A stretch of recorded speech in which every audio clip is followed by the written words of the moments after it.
कड़ाके की ठंडी के बीच सियासी गर्मी बढ़ गई है।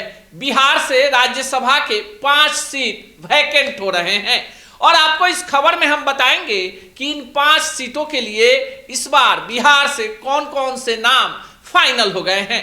पर सबसे पहले हम आपको बताएं कि इस बार बिहार से जो 5 सीटें राज्यसभा की खाली हो रही है उसमें जदयू कोटे से हरिवंश नारायण, साथ ही साथ रामनाथ ठाकुर, जबकि आरजेडी कोटे से प्रेमचंद गुप्ता और एडी सिंह का नाम शामिल है। 5वीं सीट पर उपेंद्र कुशवाहा राज्यसभा के सांसद हैं।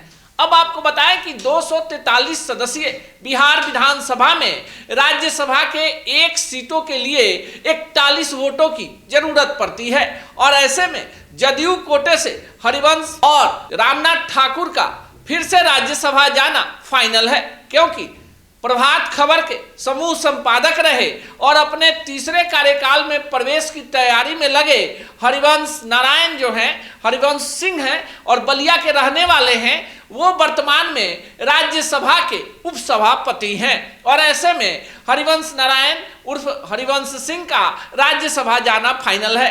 पर इस खबर में जो सबसे बड़ी खबर यह है कि बीजेपी कोटे से नितिन नवीन जो हैं उनका राज्यसभा जाना फाइनल हो चुका है। यानी भाजपा के राष्ट्रीय कार्यकारी अध्यक्ष बनाए जाने के बाद नितिन नवीन ने बिहार मंत्रिमंडल से इस्तीफा दे दिया है। साथ ही साथ आपको बताएं कि पटना के बांकीपुर सीट से भी नितिन नवीन इस्तीफा देने जा रहे हैं।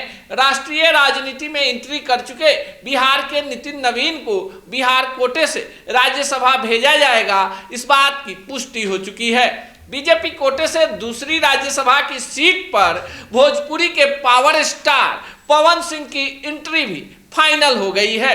भाजपा से जुड़े सूत्र बता रहे हैं कि पवन सिंह से इस बार जब पवन सिंह लोकसभा में पार्टी के स्टार प्रचारक बने तो उनसे यही डील थी कि उन्हें राज्यसभा भेजा जाएगा।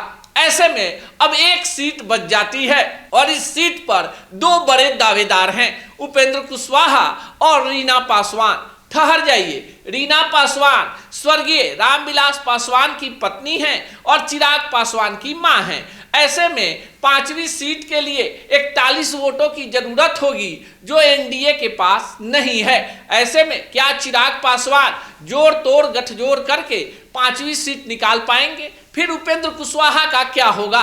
तो आपको बताएं कि देखिए, उपेंद्र कुशवाहा जब 2024 में काराकाट से चुनाव हारे, पवन सिंह दूसरे नंबर पर रहे और उपेंद्र कुशवाहा तीसरे नंबर पर गए, तो बिहार में 8% जनसंख्या वाले कुशवाहा समुदाय को खुश करने के लिए उपेंद्र कुशवाहा को राज्यसभा, जबकि भगवान सिंह कुशवाहा को एमएलसी बनाया गया। भगवान सिंह कुशवाहा 2025 के बिहार विधानसभा चुनाव में जदयू से चुनाव जीत गए, जबकि उपेंद्र कुशवाहा की पत्नी स्नेहलता कुशवाहा सासाराम से चुनाव जीती हैं।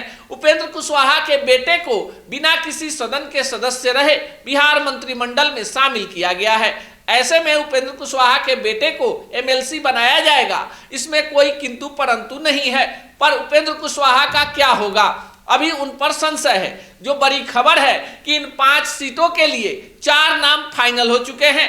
बीजेपी से नितिन नवीन, पवन सिंह और जदयू से रामनाथ ठाकुर तथा हरिवंश नारायण सिंह। ऐसे में 5वीं सीट पर रीना पासवान जाएंगी या फिर उपेंद्र कुशवाहा, इसको लेकर अभी माथापच्ची बाकी है। 3 महीने के बाद ये 5 सीटें खाली होने वाली हैं और इसमें से 2 सीट बीजेपी ने पहले ही दखलिया लिया है। ऐसे में 5वीं सीट पर ही सबका दारोमदार रहेगा। बाकी इस खबर को लेकर आप क्या सोचते हैं, कमेंट बॉक्स में जरूर बताइएगा।